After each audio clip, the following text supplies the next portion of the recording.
Sup you beautiful people. Hope you've had a fantastic day. Welcome back to another new episode of What If Naruto Was a League Summoner. If you guys enjoy this what if, comment down below and let me know. And go ahead and check out other what ifs in the channel after watching this video. Don't forget to subscribe and leave a like, and also share this video with your friends. So now let's start this video. Hey, isn't that Uzumaki and Ria senpai? They're walking hand in hand. They're so cute together. So it's true. Ria senpai is really dating Uzumaki. I heard they even went to summer vacation together in Reykjavik for that League of Legends event. I can see that. But why is Akeno senpai also with him too? What the hell? Why is she hugging him arm? Don't tell me that she has fallen for that guy too. Damn you Uzumaki. Naruto just rolled his eyes at the hateful glares and words that were being directed at him. His hand he was holding, was glaring at Akeno for suddenly running up to his side and hugging his other arm while walking with them, leaning against him while mashing her very large breasts against his bicep. Trailing a little bit behind him were Kaneko, Ravel and the church trio, who had all moved into his house to live with him, Ravel and Ashia a couple of days ago, after summer ended along with Akeno, who had been the first to show up at his house. They had decided to go to school together, and were obviously drawing a lot of attention from the students of Kuo Academy. Everyone stopped whatever they were doing and stared as they walked, especially when they finally arrived at the academy and strolled through the gate together. The girls were cooing at how cute he and Rias were looking together walking hand in hand, no longer bothering to hide the fact that they had become a couple, while at the same time gossiping about a possibly love triangle or rectangle between him and the school idols. Some looked disappointed because it appeared that he had been taken, but the disappointment soon disappeared when Kiba came into view, walking at the back of the group with his trademark charming smile, so he could watch over his friends like a true knight. Nonetheless, the ways the girls reacted to them were tolerable, but the boys, on the other hand, were a completely different matter. It was quite obvious that they hated him, in a dramatic manner, for not just dating Ria's Gremory, the #1 beauty of Kuo Academy, but also having the attention of the other one of the two great One-Sama, and the blonde foreigners Ravel Phoenix and Ashia Argento, and who knew who else. Naruto had kinda gotten used to it by now though, and so he had decided that his best course of action would be just ignoring them. Kaya. Kiba-kun. How was your summer? Are you seeing anyone at the moment, Kiba-kun? Would you like to hang out with me after school? Ladies Kiba spoke while doing his best to calm the group of girls that had gathered around him down. Even though he was smiling the same way he always did, anyone of the Occult Research Club could tell that he was feeling rather uncomfortable. As much as I'd love to have the time to spend with you all, I'll have to decline. I have club activities after school. I'm really sorry. Oh. The girls groaned in disappointment, while Kiba received the same hate Naruto had been getting from the moment they entered school. Eventually, everyone went their separate ways to their classes, though not before Naruto had gotten a kiss on the cheek by Rias. Akeno had tried to do the same, but Rias grabbed her and pulled her away before she could do it. Kaneko and Ravel soon departed as well, arguing about something as usual on the way, leaving Naruto to go to his classes with Ashia, Zenobia and Arena, following closely behind them, as the three girls walked ahead while talking about all sorts of things with each other. Just before he could walk into his class, Naruto felt someone tapping his shoulder and turned his head around to see who it was. When he didn't see anyone, he turned the other way and wasn't surprised to see Momo Hanakai walking past him into his class while holding her bag in front of her, making Naruto look up at the nameplate above the door to double-check that he got the right classroom. Momo-chan, isn't this? I asked Sona Kaichu, and she made the arrangement for me to be transferred to your class, Naruto-kun. Momo answered simply as she turned around to face him, but continued to walk backward, making the blonde raise an eyebrow in surprise. Someone has to make sure that you are not going to skip class again this semester. Oh? So you mean it's not because you want to be in the same class as me? Naruto asked while following and smiling playfully at Momo. I don't know. Maybe that too. Momo said, tapping his chin thoughtfully before she took the seat behind him, sending a firm look to its original owner, and forcing the poor guy to go to the back of their class, to grab a spare set of table chair. So you better behave, Naruto-kun, because I will be watching. The white-haired girl finished, pointing at her eyes and then at him. Yeah, whatever. Naruto chuckled in amusement before taking his seat, while Momo was warmly welcomed by the church trio, who rushed over to her to get to know their new classmate better. As Naruto took out his books and got ready for the first class, the blonde noticed Issei Hidu, who was hanging out with his two friends Mitsuda and Motohama, looking at his way, and couldn't help but give the guy a small nod of acknowledgement, which he saw and did the same in response. Class eventually settled down, and soon the front door slid open, allowing the teacher of their first class to step in, making Naruto and the reincarnated devil to widen their eyes in surprise, because they could all recognize her, a beautiful young woman with long, straight silver hair and aqua-colored eyes, who appeared to be in her late teens, and wore a pair of glasses and simple business suit and skirt, which looked rather plain and cheap. So this was the surprise Rias had told them about before leaving for school that morning. Good morning, class. The Valkyrie Rose Swice spoke as she stepped behind her table and adjusted her glasses, introducing herself with a confident smile. My name is Rose Swice, and I'm going to be your new civics teacher. Let's all get along. She finished, with a mature aura around her. Maybe it was because he had been spending too much time around Grafia, but Naruto couldn't help but think that Rose Swice looked kind of forced acting in such manner. Sensei. As the class, mostly the boys, cheered in excitement for having such a beautiful teacher, a male student then shouted loudly after throwing his hand in the air, "Would you mind if we asked you a couple of questions? You know, so we can all get to know you better." Well, I don't see why not. Looking rather uncomfortable now, Rose Swice nodded her head, and soon realized it was a big mistake. The moment that she gave them the permission, almost all the boys in the class stood up from their seats and began firing off questions at Rose Swice, despite Momo's best effort to keep the order, making her back off with her hands raising in front of her as if to defend herself from the barrage of questions. "How old are you, sensei?" "That's rude, you can't ask a woman her age, and how big are your tits?" "I can't tell you that." "And that's also rude." "Sensei, do you have a boyfriend?" "Well, no I don't, but have you ever dated anyone, sensei?" I have not, but I... "Wait, so you have never had a boyfriend before, Rose Swice sensei?" Well, Rose Swice's face had been growing redder and redder with each and every question. The poor Valkyrie instantly froze when she heard that last statement.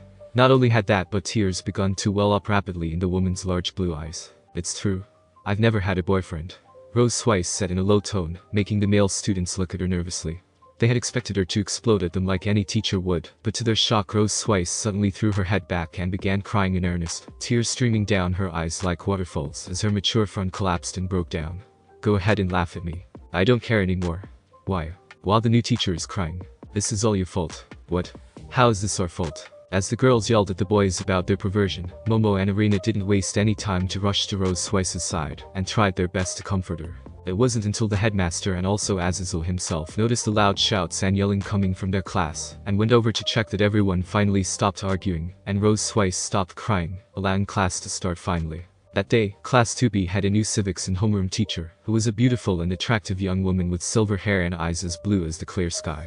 But they also learned to never mention the word boyfriend in front of her. "So that old geezer really left you behind and went back to Asgard on his own?" Naruto asked with a deadpan expression. It was after their school day had ended that the blonde found himself in the Orc clubroom with everyone else. He was currently sitting with Rias, facing Rose Swice, who was sitting on the other side of the table and drinking a cup of tea. On the other hand, the others were just minding their own businesses, like doing homework or caring for Yumi in Ashia and Kaneko's case while listening to their conversation. It appeared that after Rose Swice was abandoned by Ott and after the raiding game between the Gremory and the Citri, Rias had arranged for her to become a teacher at Kuo Academy, as she had nowhere else to go. Despite only being 19 years old, Rose Swice had already finished college, for the Valkyrie, of course, having rapidly skipped through multiple grades in high school, making her more than qualified to teach others as a teacher. Yes, and when I tried to contact him, Ott Insama even said that I was fired. Rose Swice sobbed as she lowered her cup of tea down and was served another one by Akeno, looking rather depressed. He thought it might be better for me to stay here and help with the relationship between Asgard and the three factions, that I might also be able to find a boyfriend while staying here. The silver-haired Valkyrie choked before continuing with his scold. But I know better. He probably just wants me to stop bugging him, so he can freely prey on women with his lecherous behaviors. Well, when you put it that way, Arias said, chuckling nervously while exchanging a look with her boyfriend. She had heard that Rose Swice had been Otten's bodyguard for a very long time, so long that she actually held the record for the longest duration of being his escort. Even though I was made fun of by other Valkyries and Otten Sama himself for not having a boyfriend, Naruto and Ria's sweat dropped as Rose Swice continued to rant on. So that's the reason why she's so bitter and sensitive about the subject, and having a small salary for being his bodyguard. I continue to support him with his daily life, and getting kicked out of Asgard is what I got in return. I can't just come back to Asgard now after Otten Sama. Everyone will probably just laugh at me even more. Now, why don't you look at the bright side? Azazel chuckled as he sat down next to Rose Swice and put a hand on her shoulder. At least now you don't have to follow him around and trouble yourself with Otten anymore. Plus, you now have a stable job as a teacher here at Kuo Academy, and the pay is nothing to be scoffed at either. Still, Rose Swice, this is something I meant to ask you yesterday. Would you like to join my peerage? Rias asked, causing everyone but Azazel and Akeno to look at her in surprise. Though they could understand why Rias wanted someone like Rose Swice in her peerage. As Otten's personal bodyguard for a very long time and a Valkyrie, her strength and magic power was without a doubt enough to be recognized for such positions. Rias had probably done quite a bit of research on her before making the decision. The crimson-haired girl then grabbed her bag and took out a stack of documents, which she then handed over to Rose Swice before continuing. I have prepared this just for you. These are all the benefits and privileges that come with joining my peerage and becoming a part of the Gremory family. Please give these a read and tell me what you think. Rose Swice nodded her head and then read the documents, having a look of astonishment on her face after she had gone through a couple of it. Ew. There are so many guarantees and that many tax refunds. It's great, isn't it, Rose Swice-sensei? Ria seemed to have taken a hold of the former Valkyrie, who appeared to care a lot of finance. It's amazing. So the devils earn this much by just fulfilling requests of their clients. Rose Swice nodded her head rapidly before continuing. The base salary is totally different from ours. Even if you compare them to Valhalla, this is superior. You can think of it as your second job, Rose Swice-san. You can continue to work here at Kuo as a teacher, but when the times come, all that I want is for you to fight with us.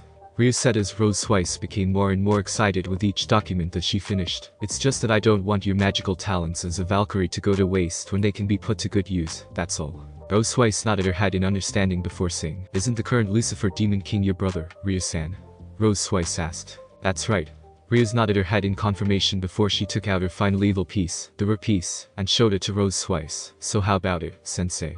Would you like to join my family and start working in the underworld as a devil? Rose Swice looked at Rias for a moment before she eventually nodded her head and smiled at the crimson-haired girl. Very well, I will join your peerage, Ria-san. The silver-haired Valkyrie announced, and a crimson light then swallowed her and lit up the Orc Clubroom, as Rose Swice accepted the rook evil piece. When the light died down, a pair of black wings appeared from Rose Swice back for a second, before she willed it to disappear. And so, the peerage is complete. Rose Swice-sensei, why don't you introduce yourself to your new family? Ria suggested, making Rose Swice smile before standing up to do just that. Pleased to meet you, everyone. I am Rose Swice, a Valkyrie, but now I have been reincarnated as a devil. Apparently, the Gremory's annual salary for their servants, as well as benefits, are also much better than those in my homeland. I have also realized that I will be much more secure financially by being with the House of Gremory, and my future will be much better, so I chose to join your group and became a reincarnated devil. Rose Swice announced, making everyone, Rias and Azazel included, even though the two of them had known about her greed and desire, sweat drop, so please be nice and take care of me from now on. Nonetheless, Naruto and the rest of the club clapped their hands for Rose Swice, wholeheartedly welcoming the former Valkyrie into their group. And as everyone began to celebrate Rose Swice's reincarnation, Naruto noticed Rias looking at her phone with a serious expression, no longer having a smile on her face. Did something happen, Rias? Naruto asked, sitting down next to his girlfriend. Rias nodded her head before answering, yes, our next opponent for the Youth Devil rating game has been decided.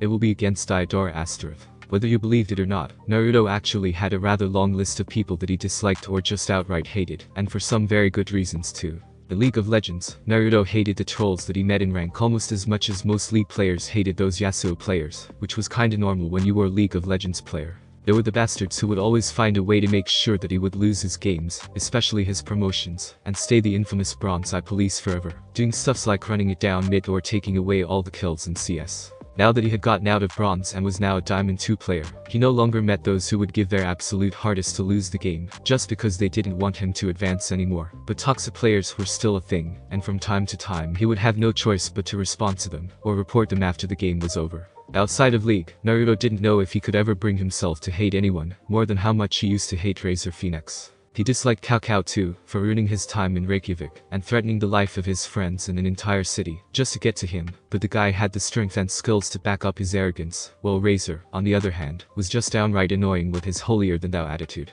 Moreover, Razor used to be Ria's fiancé, but he was also a pervert and an arrogant playboy, with the only things from Ria's that he cared about was her status as the heiress of the Gremory and her good looks, seeing her as nothing more than a pretty face and an attractive body. It would be a huge understatement to say that Naruto had had a great time doing so much more than just kicking his teeth in and scaring him shitless with Aurelian Soul. Naruto heard from Ravel that after his defeat, Razor had fallen into a slump and had not moved out of his house, specifically his room.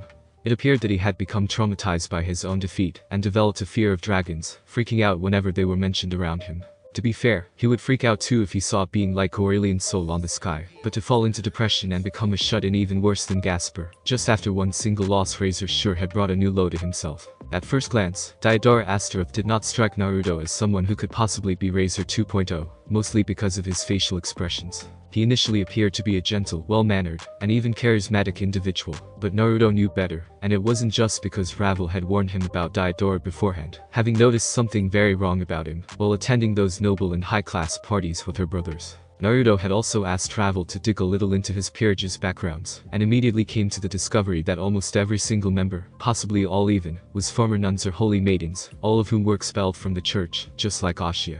If such was the case, then it wouldn't be a surprise if he had preyed on them from the very beginning, and now, he had set his sight on Ashia, having purposely staged his own injuries to have her healed him, which had resulted in her eventual excommunication from the church. Just that alone made Naruto hate Daidora so much more than he had ever hated Razor. At the very least, Razor was just a somewhat simple-minded idiot, while Daidora was just a plain sadistic devil. It's impossibly hard for Naruto to believe that Ichuka Beelzebub was related to him, as he came from the branch family of the Astaroth Devil household. As if fate wanted to rub the fact on his face, Daidora once again showed up in front of them, acting as if nothing had happened during their previous encounter. Currently, he and Rias were seated across from each other at the center of the VIP meeting room on the top floor of Uzumaki residence, while Grafia was serving them some tea. Azazel was also present, having come over when he was informed that Daidora was going to come over to pay a visit to Rias and her peerage, specifically Ashia. The dual-color-haired fallen angel was currently sitting beside the two kings and acted as an advisor to their meeting, even though he had stated that he knew his advice was not going to be needed. Them, the servants of Rias, were sitting on their own seats around the room behind Rias, facing Daidora's peerage, while both queens were sitting with their masters. The scenario reminded Naruto a little of the meeting with Razor and his peerage, but the only difference was that this time it was all about Ashia, who sat a little behind him with a worried expression as she eyed Daidora. "Oya-san, please allow me to get straight to the point."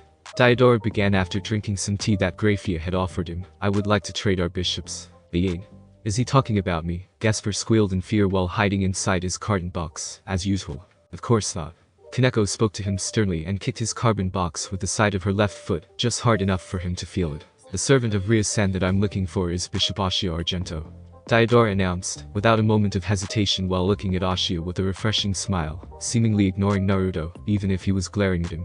As much as he had wanted to have Evelyn at his side with how she had scared him the last time they met, Daidora had requested Grafia personally that he did not want that demon around while he was talking to Rias, so she had no choice but to tell him to leave her out of this. Daidora then continued as if Rias had already agreed to his offer, raising his hand in the air as one of his servants, presumably a bishop, took a step forward to present herself before the Gremory heiress nonchalantly. "What I will be offering in return is... It is just as I thought, but I'm sorry."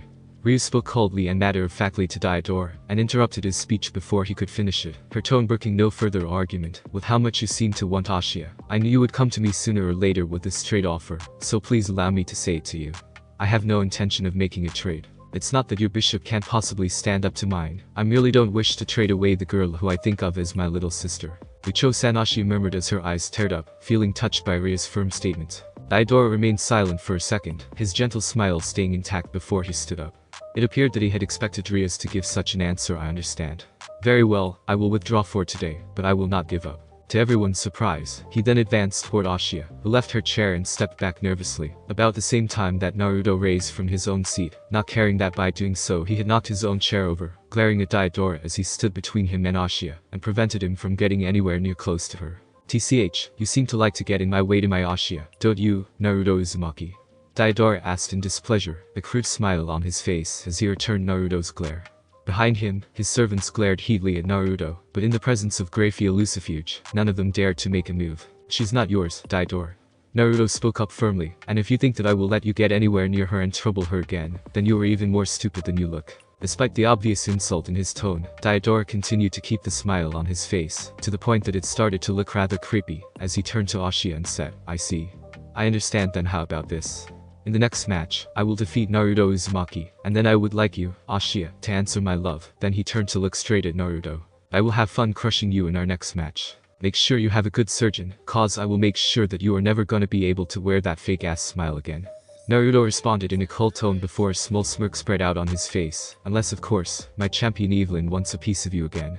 Who knows, maybe she will even dress up as a nun for you to make the experience all the sweeter," Naruto said, instantly making the smile on Daidora's face disappear. Before he could say anything in response, Azazel's phone rang, and the governor turned to Rias and Daidora, after taking a look at the message that he had just received. "Well, what do you know, Rias, Daidora?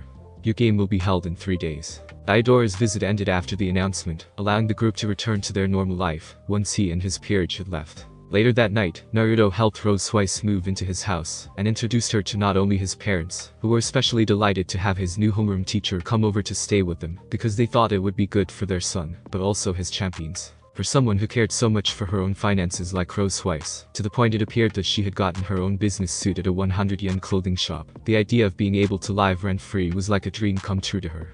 After she was abandoned and left behind by the chief of the Norse gods Odin, Rose Weiss had rented an apartment not too far from Kuo, and had stayed there for a couple of days. However, because she wanted to spend as little money as possible, not having much on her to begin with at the time because, as she had said herself, she had a very small salary for being Odin's personal bodyguard, the apartment that Rose Weiss rented had been a small, low-quality, run-down one, with an equally bad landlord who tried to take advantage of her. So when Naruto heard about her living condition, he didn't waste any time to offer her a place at his home, where not just his girlfriend, friends and several of his champions were living a comfortable and somewhat luxurious lifestyle.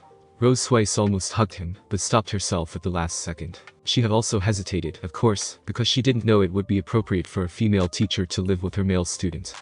But when Riz told her that she wouldn't need to pay any form of rent, and all that she would have to do around the house was help out Naruto's mother and everyone with the housework, the former Valkyrie instantly agreed, her eyes sparkling in excitement. It seemed there's still much for him to learn in order to become a full-fledged devil like his girlfriend. Yes, I will participate in the relay race with Zenobia. Irina nodded her head and announced happily as she raised her hand in the air. It was the morning after their meeting with Diodora Asterov, and currently, Class 2B was deciding the people who would represent their class at the upcoming annual sports festival, the biggest event of the year for Kuo's students. Naruto, meanwhile, wasn't really paying attention to any of what his classmates were talking about, having something else in mind. Last night, after he had finished helping Rose Weiss settle, Naruto had gone back to his room and spent several hours watching the recordings of the other games with Rias in his room. While the match between the Bale and Glacial Bolas was as one-sided as it could be, neither him or Rias had felt even a little bit of surprise seeing Sariark and his peerage completely dominating their opponents, winning the game with 0 individual defeat, and without losing a single tower and neutral objectives. The scary part was that they had done so effortlessly, with Sariark just overpowering anything that Sephiroth and his servants had thrown at him. Without a doubt, it was a perfect game. However, the game between Sekvera and Diodora was a completely different story. At first, the two teams proved evenly matched, with Diodora's peerage leaning more toward the use of magical abilities.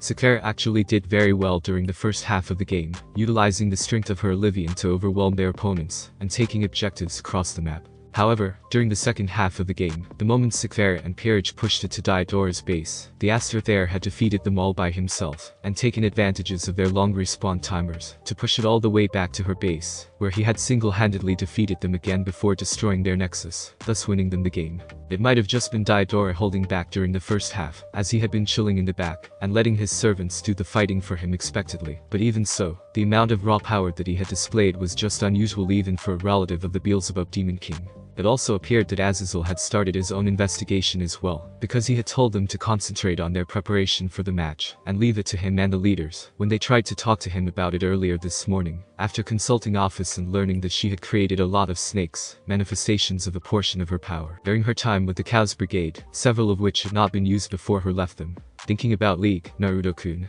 Naruto was brought out of his musing when he felt a light hit on the side of his head, and turned his head eyes back to see Momo standing in front of him with one hand on her hip, and the other holding a rolled-up notebook, while the rest of the class were looking directly at him. Can I help you, Momo-chan?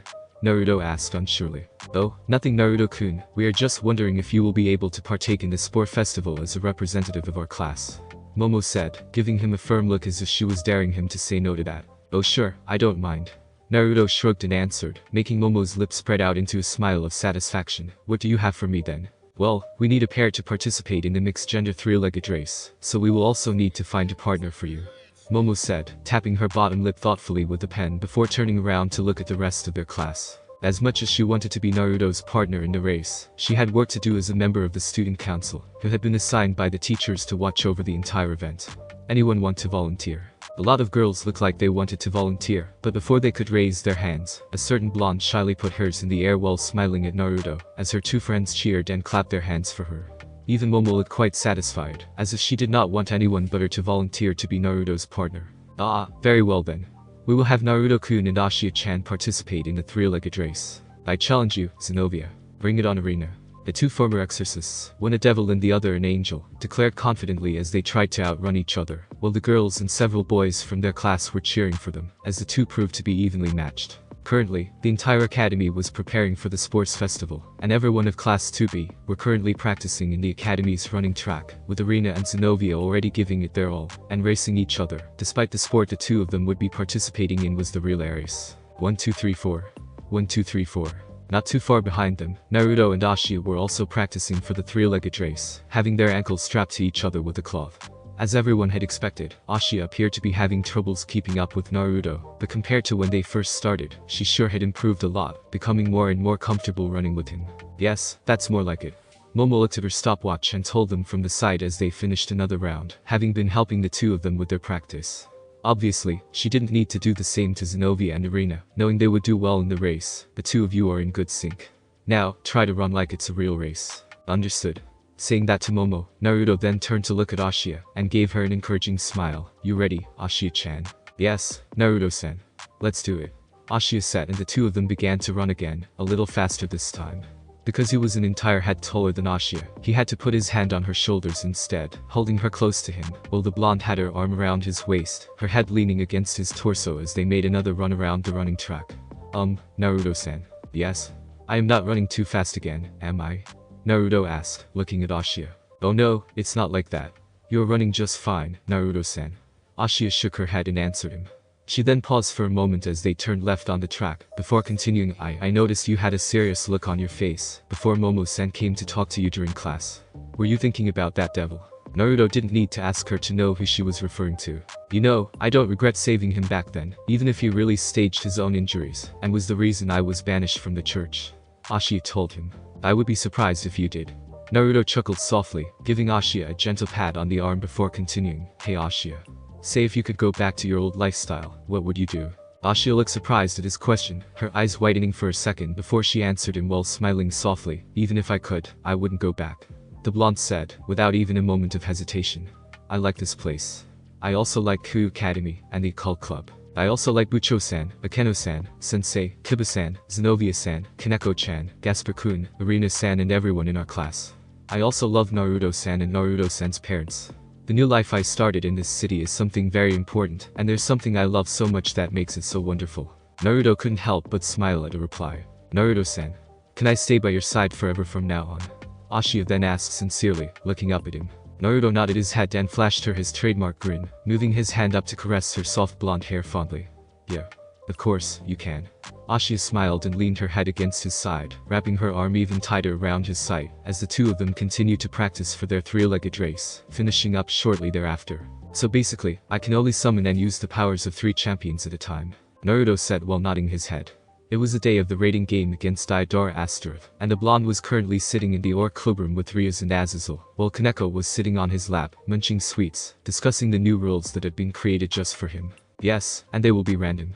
Naruto and Rias widened their eyes at Azazel's statement, as their chemistry teacher showed them the rule on the digital guidebook. The organizers think that it won't be entertaining for the fans to see you spam summoning the same champions all game. I understand that Ari, Evelyn and Anivia are your favorites, but there are fans who wish to see other champions in action too, like Darius or Tryndamere, for example.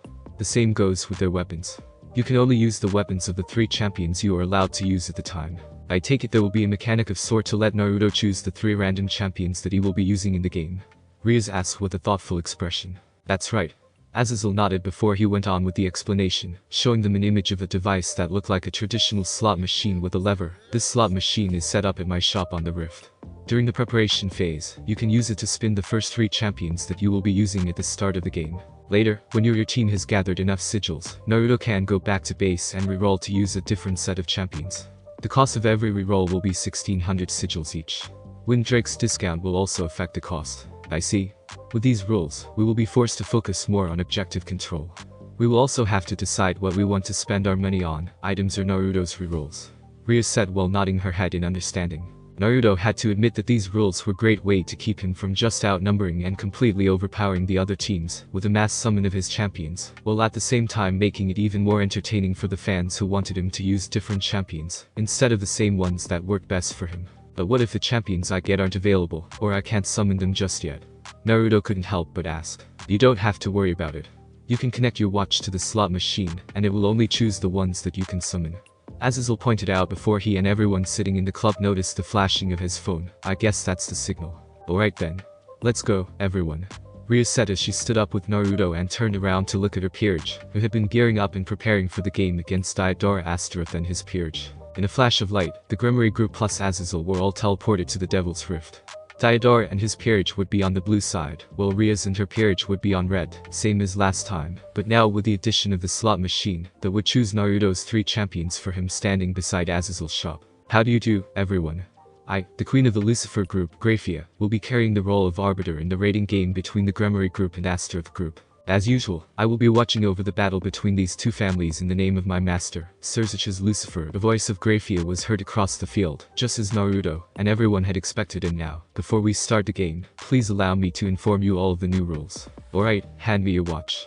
As Graphia carried on with the explanations of the new rules, Azazel walked toward the slot machine with Naruto, who then took off his watch and handed it over to the fallen angel governor. Azazel then pulled out a cable from behind the machine and connected it to the watch before turning both devices on, making the screen flash before displaying the champion select scene similar to League's gaming client. Pretty cool stuff, huh?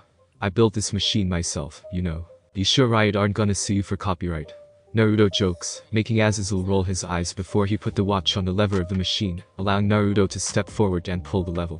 Instantly, the digital reels started spinning, and it did not take it long for them to stop at 3 specific champions. First, it was Aphelios, the Weapon of Faithful, also known as Mr. 200 Years by all the League players in the world. Second, it was Kiana, Empress of the Elements. His ultimate ability was known as the Supreme Display of Balance, instead of Talent, because of how ironically unbalanced and broken it was. And last but not least, Cain, the Shadow Reaper, who wielded the Darken Weapon, Rost. I like it. Not bad. Azazel praised as Naruto grinned, liking the champions he had gotten seeing. All 3 champions were incredibly strong just by themselves, especially Aphelios and Cain, an assassin who wielded a Darken Weapon. If he could get them to work with him, then he could very well bring an explosive start to the game from the very first seconds. You don't mind working with me, do you, Alun? Naruto asked, closing his eyes as he formed a telepathic link and communicated with Alun, Aphelios' twin sister and the source of his Moonstone weapons. My brother's weapons are yours, Summoner. I hope they will serve you well as they have in Aphelios' hands. Naruto smiled as he opened his eyes and came face to face with the spirit form of Alun, who smiled and lowered her head to greet him.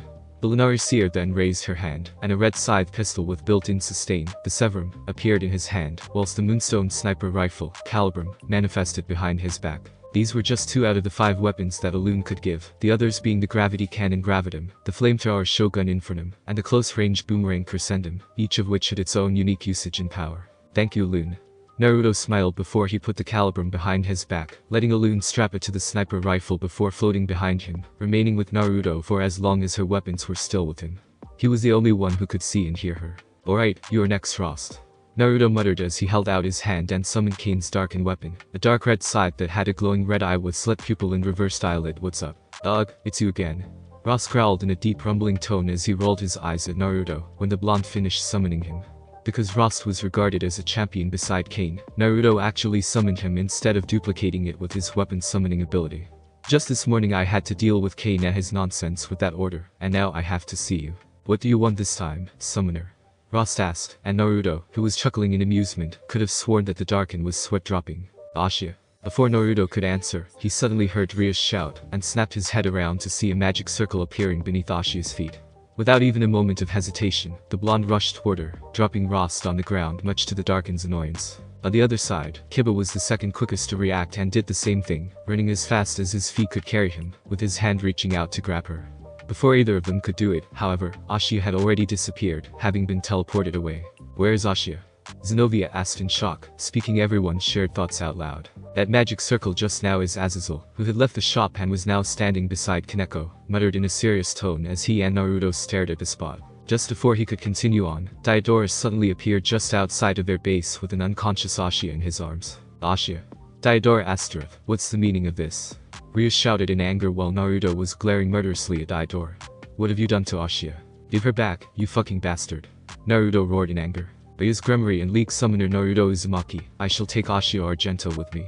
Diodora calmly spoke with a sickeningly sweet smile as numerous magic circles formed around him. Those were not the symbols of the Astaroth. Azazel finally informed as he summoned his wings, get ready to fight. Those are from groups that are associated with Chaos Brigade, the old Demon King faction.